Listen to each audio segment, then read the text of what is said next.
talking about what's happening in the world. I was I was checking out the news today. I don't know if you guys saw what was going on. Where there's this crazy lawsuit going on at Fox News apparently, where Roger Ailes, the head of Fox News, the former head of Fox, is being sued for apparently insane amounts of sexual harassment. What's happening, Terrence and Michael and Gregory? What's going on? Gregory says, thank you for your time. Well, I appreciate it. Thank you for your time, man. I mean, it's late at night. Y'all could be in bed. Y'all could be getting some from your significant other. You could be doing a whole lot of stuff other than sitting up with a nerd like me. Because it's late at night. You're supposed to be chilling. Anyway, yeah, so I see Alan saying that all the white women are coming for him now. And that's true. I mean, it's real interesting to see Fox News kind of going through this because you see, Fox is kind of, they're this conservative media outlet where they kind of have this very, anti everything when it comes to, say, women's rights or dealing with, say, sexual harassment issues and stuff like that. And here they are kind of in the middle of just literally the biggest bowl of shit that you've ever seen. I mean, these lawsuits are insane.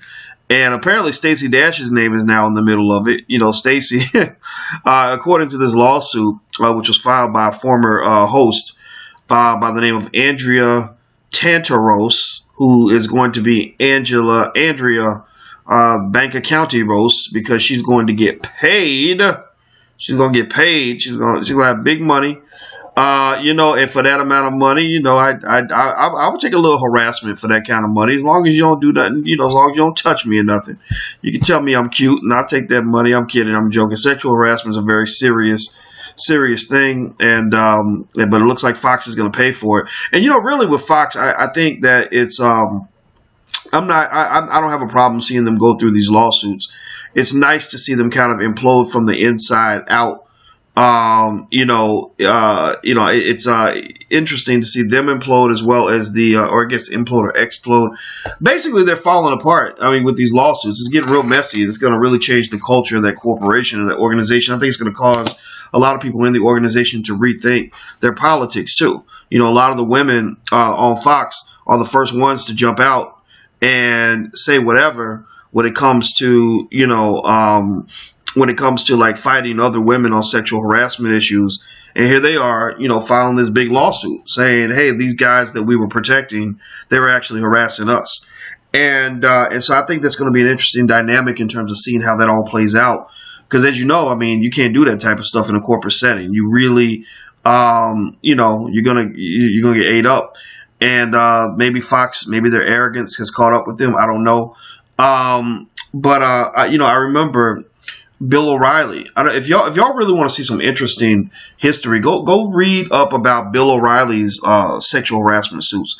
When that lady sued him for sexual harassment and gave the details on Bill O'Reilly's sex life and his perversion, it was really interesting. I can't remember what year it was, maybe 2006, 2007. The news cycles are so short, so people forget stuff like that. But woo, I read that. I said, man, this is crazy. I see Stacy Smith says, "What's up, Dr. B? We up with you." Yes. I love the fact that we can have a party at 2 o'clock in the morning, because it's 2 o'clock in the morning Eastern time and it's 1 o'clock in the morning Central time in Chicago where I'm at. And I just thought about it. I saw the Stacey Dash thing and I said, before I go to bed, I'm gonna see if my people are up, see how many of my fellow soldiers are awake.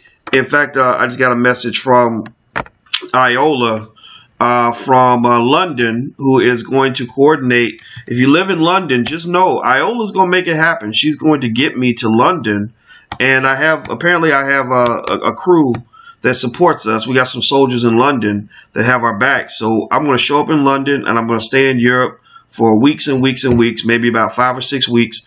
And we're going to go through London with the Black Economic Empowerment Tour. We ain't done yet. We got about 1,000 cities to go to. We've done Chicago, Sylvia, but I'm going to Chicago is actually, since that's where I'm at, I'm going to actually do something a little deeper with Chicago. I've already done the Black Economic Empowerment Tour, part of it. We premiered our film Resurrecting Black Wall Street, but I'm actually going to make movies in Chicago. We're also looking at to leasing space which will be our first physical manifestation of the Black Business School. We are going to have our own school. It will start in Chicago. Our school for children will start in my hometown of Louisville, Kentucky. Louisville, Kentucky, home of Muhammad Ali, the Kentucky Derby, the Louisville Slugger, and Dr. Boyce Watkins. That's where I came from. I rose out of the dirty streets of Louisville, in the sense that, Louisville is the ultimate plantation, though, boy. I'll tell you, Andrea's asking, she's saying, come to D.C. Yes, I'm coming to D.C. in October. At the end of October, Dr. Claude Anderson and I are going to blow it out in D.C. This will be my first public appearance with Dr. Claude Anderson. It's going to be a hell of an event. It's going to be a financial Juneteenth Powernomics event, and I hope you will come in from out of town. Personally, I think that for certain people who are part of what I call the Black Economic Revolution, which many of you already are up on game with this, I really think that'll be one of the most important events in the history, in all of Black history. And I'm not bragging when I say this. I'm just telling you the honest to God truth. I really think that Dr. Claude Anderson is the Black leader that everybody should be paying attention to. And people pay attention to me as well, which I'm glad you do that. I'm honored by that, and I don't take your trust for granted. I take that very seriously, that responsibility I have as a Black scholar to teach you to the best of my ability. And so when Dr. Anderson and I get together, I think it's going to be beautiful. So anyway, do I ever come to LA? Ambrose is asking, do I come to LA? I'm going to LA next week. So keep your eyes open, because we're probably going to do an event in Los Angeles while I'm there. We literally found a theater that we can rent for a reasonable price. So we're going to rent the theater, do an event. I'm looking at probably the weekend of maybe the 28th or 29th. So if you haven't signed up, if you're not connected to us, here's a couple ways you can get connected. Number one, if you want to sign up at drboycewatkins.net, that's drboycewatkins.net, you can get a free e-copy of my book, It Takes a Village to Raise the Bar. That's drboycewatkins.net. If you want to follow via text message, where I send you text messages and blow your phone up a little bit, maybe not too much, maybe once a day, something like that, you can actually text the word Boyce to 31996. Text the word Boyce to 31996. Or if you want to listen to our podcast, the audio version, on your way to work, or if you still got to go to the plantation and you need some inspiration to get ready for the plantation, inspiration for the plantation, that's what I need to call it, inspiration for the corporate plantation, then you can sign up at BoyceWatkinsPodcast.com. That's BoyceWatkinsPodcast.com. So that'll get you, if you want to know, if people ask me all the time, well, why don't you go get a radio show? You should have a radio show. I tell them I already have a radio show. The reason y'all may not understand it is because we own it. It's ours. I'm not trying to get somebody else's show. I just want the one that we own. And we reach 5 million Black people a week. That's enough for me. So this thing with Stacey Dash, in case you haven't seen it, and by the way, if you haven't hit the share button on your social media, I forgot to mention that. Please hit the share button, or if there's a subscribe button as well, or a follow button, please hit that. Each one teach one is very important. Make sure we build the grapevine. With this Fox News, these lawsuits, I'm really finding this really intriguing, and I think it's interesting that Stacey Dash, her name has been brought into this. As you know, I work with Stacey's cousin Damon, and we talk about Stacey sometimes. And it's funny. I really wanted to actually do. I said, I would love to have some kind of a show where you and Stacey just get on together, because both of y'all are crazy. Both of y'all are nuts. And it would be interesting. I sit in the middle. I'll be the referee with Dash versus Dash. And because one's a Democrat, one's a Republican, and they have this history as relatives. They've been working together since the 90s because they've been related their whole life. And the thing is, Damon and I talk about Stacey a lot. And Stacey, a lot of people don't know Stacey kind of grew up hood. Like, she grew up, she grew up with a tough upbringing. She's overcome some stuff. And when I hear her personal story, it gives me a little more empathy for her. But at the same time, it also just helps me understand her, in the sense that I really believe Stacey's kind of a person who just kind of does what she needs to do in order to make money. Somebody's asking, is Stacey in Too Honorable? Yeah, she was in Too Honorable for a very short, she's literally in it for half a scene. I don't know why, but for whatever reason, she wasn't. I think the plan might have been to put her in for longer, but I don't know what it's like working with Stacey on the set. I won't say much more. I'll let you fill in the blank. But yeah, but Too Honorable, in case you don't want to know, in case you want to know, Too Honorable is a movie Dame Dash and I are putting out next month. Kanye West is the other executive producer. He gave some beautiful music for this film. The music is amazing. There's unreleased music in this film. The imagery is great. The stories, it's kind of a hood gangster type thing. But we're gonna make all different kinds of movies. Like with Boyce Watkins Films, we're making movies about Black history. We're making movies about women's issues, about education. We're shooting films down in Atlanta. In Atlanta, the weekend of the 16th, we're having the all-black national convention down in Atlanta, where we've invited lots of really smart Black people to talk about really important Black issues and put together really strong execution plans for these issues, such that we will plant seeds for the next generation. And so the way to find out more about the All Black National Convention in Atlanta is to go to allblacknationalconvention.com. That's allblacknationalconvention.com. If you're flying from out of town, let us know. We'll chop your ticket price is by as much as 50%. If you buy an all access pass, we'll cut your price in half. If you fly from out of town, you just got to show us your plane ticket, so we know y'all ain't trying to hoodwink and bamboozle us. But I'm just kidding. But anyway, David Banner's coming out. So is Zaza Ali and Dr. Roosevelt Mitchell III and Killer Mike and Judge Olu Stevens and Nomalanga Mushali Moses and Yvette Carnell and Yurima Karama and Jay Morrison, the real estate expert, and Tim Jackson, the head of Tim Jackson Realty, and a whole host of other people that will teach and talk about everything from building Black wealth to dealing with police brutality to dealing with the miseducation of Black children to the 2016 election, the lesser of two evils. We planned just really having a real conversation on race. We deliberately planned it at the exact same time as the Congressional Black Caucus convention, because we don't give a shit about the Congressional Black Caucus, nor do we affiliate ourselves with all the paid off Negroes who are designed to pretty much sell Black people up the river to the Democratic Party. We don't shun you if you are a Democrat or if you're a Republican. We don't care. All we care about is that you're Black. Don't be afraid to be Black in public. That's the bottom line. Don't be afraid to be Black in public. Now, somebody was asking about hotels. We do have a hotel that we partner with. What is it? Fairfield Inn and Suites. But we don't have a big block of rooms. But if you want to be part of the block of rooms, send an email to Rashida at theblackbusinessschool.com. That's Rashida at theblackbusinessschool.com. And she can get you listed on the people that can take advantage of the discount. Because we didn't get a big block because we didn't really know like exactly how, what the demand was going to be, what the response would be. The response has been really strong and overwhelming. And so we're happy about that, but we just really didn't know. I've never done this before. And this is actually a lesson for anybody that's really trying to do businesses or build anything in your life. Sometimes you got to jump out there, you got to hold your nose and dive in. And that's what I said. I said, well, you know what? Somebody needs to hold a real convention that's ahead of all this other bullshit that's out here. And I said, well, and somebody said, well, Doc, you the guy to do it. And I said, well, I am. I said, okay, well, then, forget it. Let's do it.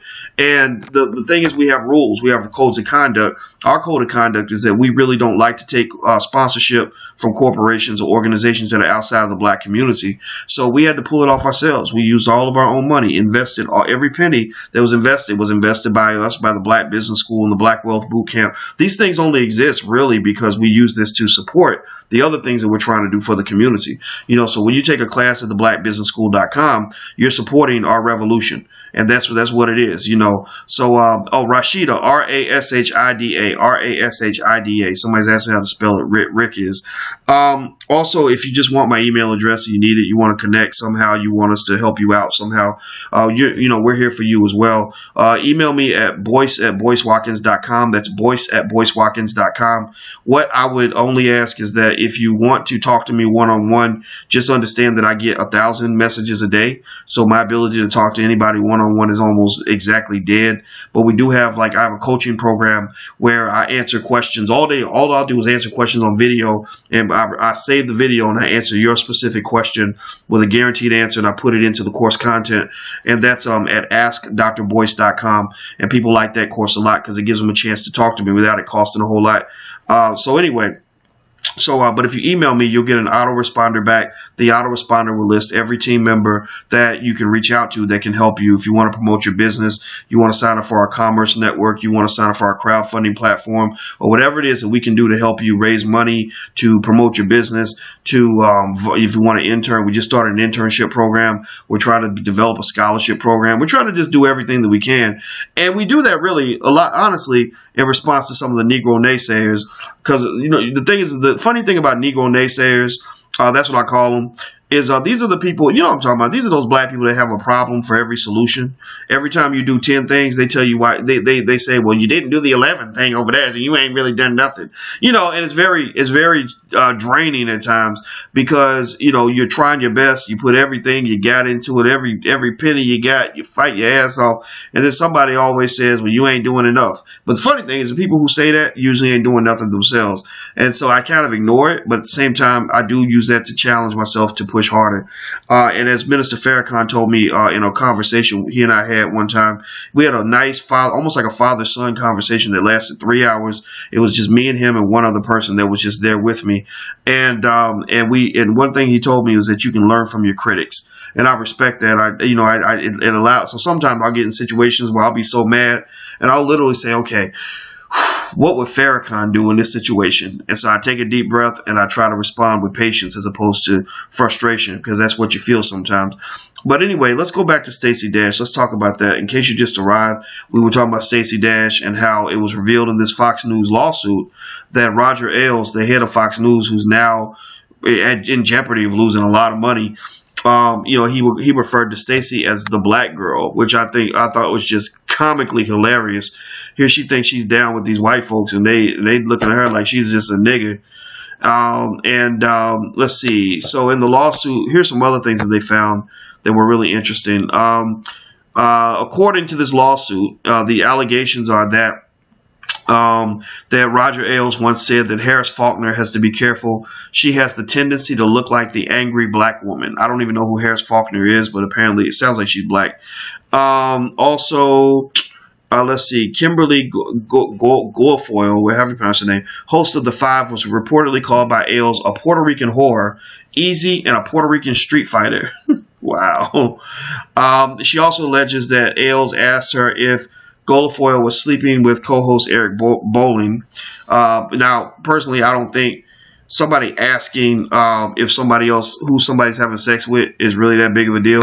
But, because people do that. Like when I work on movie sets or whatever, a lot of people are always speculating on who I'm sleeping with. So that's why it's weird, because sometimes I can't even have female friends because people will think that because a woman is my friend, I must be having sex with her. That's one thing it took me time to get used to, is that when you get more in the public eye, so for some reason, people are overly concerned with what you're doing with your penis. And I just don't understand that. It's very weird to me, but it's part of life. I don't think of it as any type of harassment. I just see it as, as just comes with the territory. By the way, before we move on, do this for me. Please share this to your social media. That will allow me to type something in. I'm going to type something in real quick. But please share this to your social media. Share it to your Facebook, your grandma's Instagram, or wherever you'd like to put it. Wow. Somebody's car outside is going off in the middle of the night. Okay. So anyway, let's see here. Stacy Smith says that is your biz. I agree, Stacy. It is my business. I think whoever anybody's having sex with is their business. But I don't really, when I talk to my daughters about sex, we don't really have those stupid, ridiculous, awkward father-daughter conversations that I see, where you have fathers that awkwardly will almost claim like rights to their daughters' vaginas. If I find out that you're having sex, I'm going to be offended. Or whatever, I'm going to get mad at you because I want you to be my sweet, innocent little girl and all this other stuff. And I think that's strange. I think there's a lot of unfair pressure on young ladies. Also, I think it's weird. It's very weird. In fact, I remember hearing a dad one time say something like, he was talking about his daughter, and he said, he's talking about his 15-year-old daughter, and he said, no boys better not be messing with her because that's my pussy. He said it about his daughter. I'm like, why would you claim your daughter's vagina? Like, that's really strange to me. Or like when fathers give their daughters those what is it? I don't know if it's chastity commitment rings where they promise their fathers they won't have sex till marriage. I would never do that to my girls because I feel like that's not fair to them. What's another one I saw? I saw one where a lady got married and she gave her dad a doctor's note proving that she had not had sex, proving that she was a virgin, proving that her whatever it is, labia or something, had not been penetrated. Again, too much. Just, just play. Let's just play the game. Let me think that you're my sweet, innocent little girl. And then when you out doing what you do, you just do whatever you got to do. Just be thoughtful about it. Be intelligent about it. When we talk about sex, it's more like, I try to make it a healthy conversation. First thing I do is I explain to them that sex is natural. The reason everybody exists, the reason that hundreds of people right now are on this live stream is because somebody had sex. Somebody had to be fucking, excuse my French, somebody had to be fucking for y'all to be here. So to me, it's very weird that sex is so critical to the foundation of human life, but yet we won't talk about it. We act like it doesn't happen. I think that's really strange. Like, that's a weird taboo kind of thing. So I think that with sex, when I talk to my girls about sex, our conversation centers around the fact that it's very natural. At the same time, it's very powerful. You're talking about the creation of human beings here, so it has to be taken very seriously. It can't be something that you are just doing just with anybody anywhere. I tell them, look, if you let a man inside your bed, inside your body, understand this could be the father of your children. If you don't even like the dude to really stay with him, then why would you force your children to stay with him for life? In fact, my daughter's the one who actually said that, and I said that was a really good point. She said if you don't like the man enough to be with him, why would you force your child to be with him? Because you're not using protection or you're not doing whatever. And so, but that's what happens. I mean, a lot of people think that they're just having sex when really you might be creating a human being. So anyway, that I didn't mean to go on that tangent. But that was just something that just crossed my brain as we were kind of talking about the sex issue. Let's see. Arthur says, hello from San Diego. Hello, Arthur. How are you, brother? Jakari says, tuned in for Killeen, Texas. All right, Texas. Home of the redneck. Gotta love Texas, man. But I love Houston. That's one of my favorite cities. That's in fact, when we look at our demographics, I got more fans in Houston than almost any city in the country. I think our top cities are Chicago, New York, Houston, Atlanta. I know Detroit and DC. We have big mobs in DC and Detroit, and so those are some of our strongholds, if you will. I like DC. I like places like that because you have a lot of very intelligent, very progressive people that are really looking, to do something better with the community. My home state of Kentucky, unfortunately, some of them poor Negroes ain't figured out that slavery ended, so so it's an uphill battle sometimes.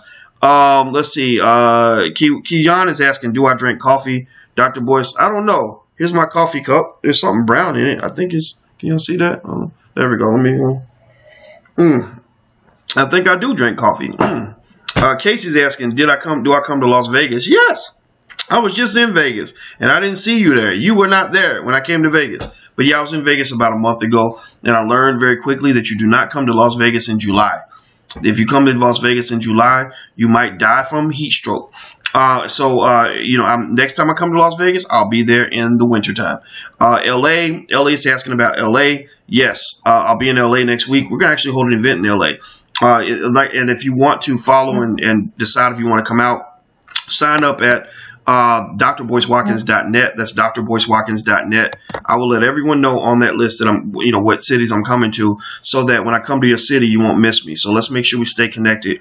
Also, if you want your child to learn about wealth building, we have a program at blackmillionairesoftomorrow.com. That's blackmillionairesoftomorrow.com. And finally, the sponsor of these podcasts is greatblackspeakers.com. Greatblackspeakers.com is the largest black-owned speakers bureau in the country. They represent 250 African-American speakers. If you want to be a speaker or you want to hire a speaker, go to greatblackspeakers.com. Now, what we were talking about earlier was this whole thing with Stacey Dash and this whole lawsuit. I think that, this whole idea of Stacey kind of being called the black girl, most of us aren't surprised. I just wonder what Stacey thinks, how she feels, because, it's interesting because she called out Jesse Williams when he was on the BET Awards, when he did what he did that time. And she was saying, oh, he's a plantation Negro and this and this. But it seems like they're all on a plantation. It seems like I mean, Stacey can't, if she's sitting in that environment where she's dealing with this kind of, ridiculous disrespect. I mean, how can you really say that that's like the solution for black people? How can you really tell us that we're better off by running off to the Fox News side of things instead of the other side? I mean, and it's funny because you look at it on Fox News' side, you got, the Stacey Dash is being called the black girl and all this other stuff and the racism. You go to MSNBC, there's a lot of racism over there too. They hired a whole lot of Negroes when President Obama got elected. They brought in Sharpton. They had that dude, I call him the the Kim Kardashian of social commentary, Touré, something like that. I think it's Touré. He's not that smart. They hired all these Joy-Ann Reid, Melissa Harris Perry, and other people. I think they hired Melissa mainly because she was willing to do political hits against Cornel West whenever he disrupted the Obama administration, which really disappointed me. I think Melissa could have been successful in her own right without being used as a tool for the Democrats to take out a black man trying to speak truth to power. If you don't like what Cornel has to say, then just say you disagree. Don't go and let these racist white folks use you as a weapon to destroy a brilliant man who's trying to just do the right thing by his people. That makes you that's a problem for me. But anyway, once Obama was on his way out of office, it's like all those people got fired. All those, Sharpton's show got reduced. He's on his way out. Melissa Harris Perry got popped. And again, she was disrespected. They treated her like a nigga over at MSNBC. When I say that, here's what I mean. They would literally, this is how disrespectful they were to Melissa Harris Perry. They had Melissa would be staying, she said this herself, she would be staying at a hotel and they would have a convention downstairs where they're doing politics. They would have analysts come in from MSNBC to do analysis at that event and would have her upstairs in her room and wouldn't even ask her to participate. I mean, if that's not being called a nigga, I don't know what is. And so now I guess Melissa's doing better. She's at BET. BET is that white-owned network that pretends to be black, which is really not. I mean, but they make money from black people, so they're called black entertainment television. It's just like it's like if you and I created a network that we owned and we created it for Jews and called it Jewish Entertainment Television and marketed it to Jewish people and got Jews on board and got the Jews thinking that this is their network when really it's not. Really, there are bitches at that point where they're working for us. The thing is, here's a funny thing. The Jewish community would never go for that. The Jewish community would never allow you to create the Jewish Entertainment Television Network and bring in like Jewish children and brainwash Jewish people. They would cut your balls off before you got past the letter 2. So anyway, I know I literally made that up. The letter 2, isn't that funny? And maybe it's because I'm sleepy too. Maybe that's what it is. I think somebody asked me earlier, do you ever sleep? Yes, I'm very productive. Let me tell you this, I'm super productive. When I was in grad school, my classmates used to call me the machine behind my back. The white boys I went to school with literally used to call me the machine because I would work consistently 8 to 10 hours every day. But here was my secret. My secret is I appear to work hard all the time, but 2 things I do. Number 1, I eliminate distractions. If you ain't talking to me about something that makes any sense, I'm not going to get on the phone with you.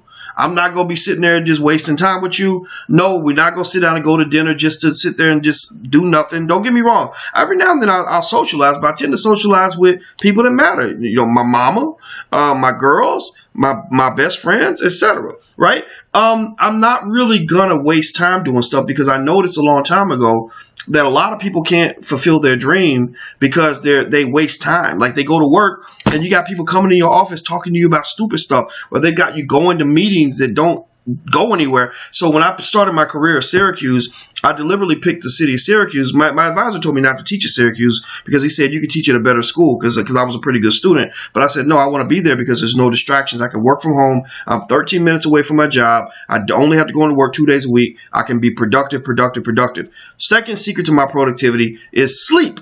Getting plenty of sleep. I never miss sleep. The reason I will never get a job anywhere ever working for anybody for the rest of my life is because if I get a job, I don't get my afternoon nap.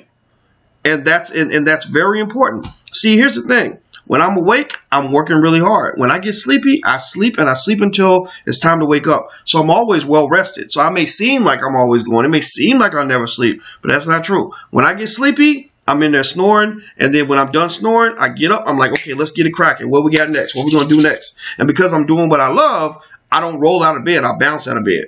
If you want to know like a lot of these secrets, I actually created a whole curriculum on all of this. Like everything I've ever figured out about managing time, about setting goals, about overcoming obstacles, about dealing with adversity. It's a really cool class. We have 303 students. The class is called Black Keys to Greatness. You can go to blackkeystogreatness.com. That's blackkeystogreatness.com. In this class, it's in the Black Business School, but it's not about business. It's not about money.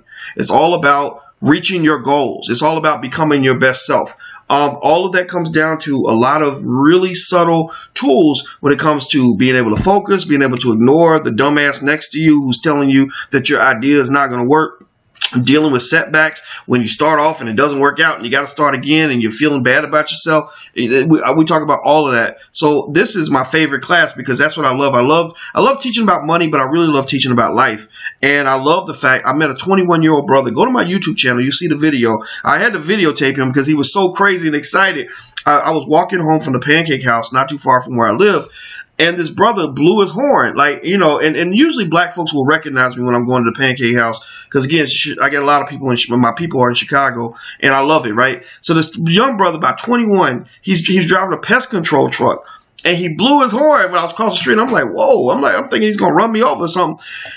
And he's like, he rolls his window down. He's like, "Are you Boyce Watkins?" I said, "Yeah." And he said, "Can I pull over?" I said, "Yeah, come on." So he pulled over, and he was really excited, like really like super excited. And it was funny, you know, because to me that's my dream. Like I love it when young people listen to me. I love it when I can teach them about life. Because I get to be their dad, even if it's only for an hour a day or 2 or 3 hours a day. That's why I love to record content, because I feel like there's so much ignorance in the world that I like being the smart person who can kind of help you figure some of this out. Maybe the OG in the game, right? Because I've got a little bit of education, a little bit of intelligence, a little bit of wisdom.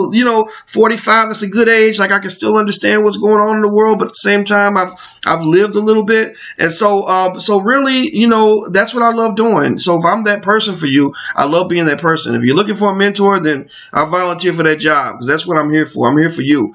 So anyway, we're supposed to be talking about Stacey Dash, right? That was the actual original topic.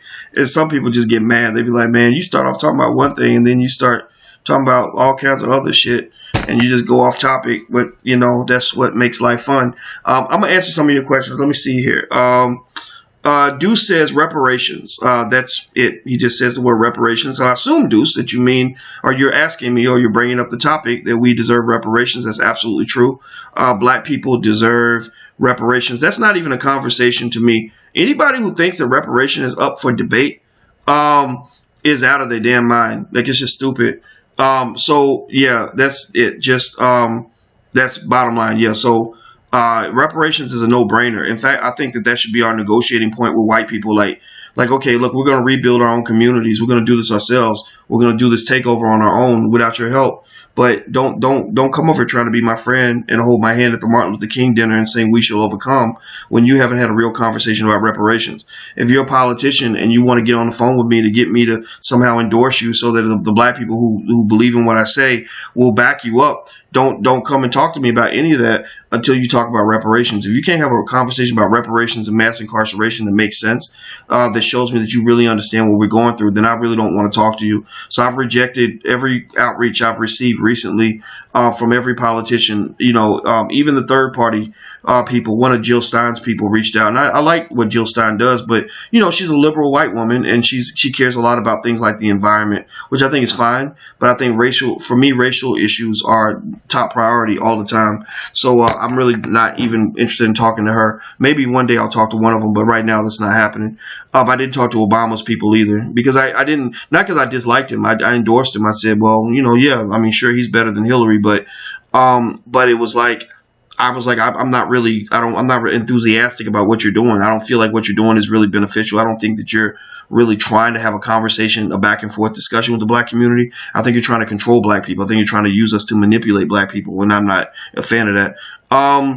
By the way, if you haven't shared this stream to your social media, please take 1 second and just hit the share button so that you can share it to your Facebook page, so that all your friends and loved ones can jump into the conversation. And also, don't forget, we're having the All Black National Convention the weekend of September 16th. We got a hell of a lineup. You can go to allblacknationalconvention.com. We have the great David Banner has just decided to join us, along with lots of other amazing people: Judge Olu Stevens, Dr. Roosevelt Mitchell III, Zaza Ali, Yvette Carnell, Yurima Karama, Killer Mike. We're just going to have Nomalanga Mushali Moses. We have all different kinds of black people from all different perspectives, speaking on all different kinds of issues, from police brutality to black wealth building to the educational system and how we can deal with that. And the thing is that, most of the black people I roll with are people that don't really think inside a box.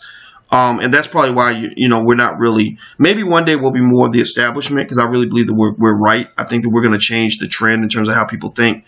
But right now we're a little bit anti-establishment, because, you have people that in the, say, Congressional Black Caucus, who I think are a little bit overly assimilationist, who believe that the best thing that black people can do is to be accepted by white people and integrated into the white economic system and all that stuff. And I think that integration can take place, but I think that it has to take place once we develop a stronger core of strength.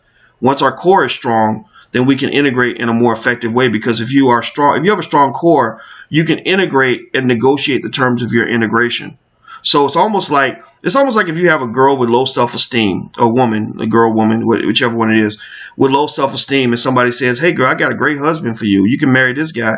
And let's say he's like, he's not necessarily a bad guy, but he can be abusive if he doesn't respect you. Well, maybe she doesn't need to marry him right away. Maybe she needs to find herself first. Maybe she needs to be single for a while and develop her confidence. Maybe she needs to find a way to be happy without thinking that she needs a man to make her happy. Then that way, he'll be a better husband because he'll respect her more, and she'll be a better wife because she's not built on codependence, right? So for black people, unfortunately, we're kind of built on codependence. We kind of believe that we need white people to get certain things done. We have too many black people that measure their success by how many white people like them, how many white people invite them to their fancy banquets and into their fancy organizations and give them money and all this other stuff. And I'm really trying to reshape the paradigm of thought to say that, no, your black ass is good enough right where you are. You're good enough right where you stand, right with the people who are next to you, right in the community where you evolved, and right in the space that made you great. Your goal is not to just get away from black people so you can go to white people. If you go hang out with white people, that should be to visit so you can come back home, because you're safer when you're back home. Bottom line, you have more security when you're home, when you're surrounded by people who love you, as opposed to feeling like you got to go to foreign territory in order to get resources or in order to be successful. I don't believe we have to do that. In fact, this is what I teach in the Black Wealth Bootcamp, and I break it down mathematically. In fact, if you were to simply commit to buying black, commit to banking black, commit to investing black, commit to doing charity black, then what would happen is you would literally see black wealth quadruple or quintuple itself, or maybe even sextuple itself. That's 6. I'm trying to come up with the right words. The wealth would literally multiply right in front of you, because when you circulate money in your own space, that money gets used over and over and over again. So $1, if I take $1 and I go spend it at Walmart or at Kmart, then that $1 is just $1. I get the joy of spending $1. That's it. But when you spend $1, it doesn't go away. The dollar actually exchanges hands. It goes to somebody else. Then they get to enjoy the use of that dollar. Then somebody else enjoys the use of that dollar. And if you give it to a black person, then you can have one person use it, another person use it, another person use it, another person use it, literally like recycling something, like recycling clothing or something. And so you literally have multiplied the pleasure of that $1, as opposed to having it just be $1 and then have it gone. So by doing that, by keeping the money circulating, you're increasing the wealth, even if there is no more wealth to work with. That's where Yvette Carnell and I are having a debate, and I'm trying to talk her into seeing my point of view. Yvette, is my homie. I love Yvette. You'll see her on my page a lot. But Yvette really kind of believes black people are poor, that the situation's hopeless, that we need government intervention. And I'm like, yeah, we can use government intervention. The government should do right by us. Right now, we are victims of taxation without representation. No question about it, because we don't get back the resources we put in. But there are things that we can do. There are things we can do. I even showed her mathematically. I said, do you know that if somebody in 1976 had put $100 a month into the stock market, no matter what stock they bought, if they just bought different stocks every month, do you know that person would have hundreds of thousands, if not over $1 million in wealth in their family? They would be millionaires, technically, especially if they knew financial literacy, they knew investing, they knew how to keep flipping that money, they knew entrepreneurship, because the economy, the American economy, is built to benefit people who own businesses, people who invest, and people who people who own businesses, people who invest, and people who just own property, generally speaking. So if you're an owner, if you're a builder, or if you're an investor, then the economy works in your favor. If you're a worker, if you're a borrower, then the economy does not work in your favor. If you live in paycheck to paycheck, or going deep in debt and consumer debt so you can keep up and buy the latest Jordans and Beats by Dre headphones, then basically the economy works for the people who are controlling it, but you become the commodity.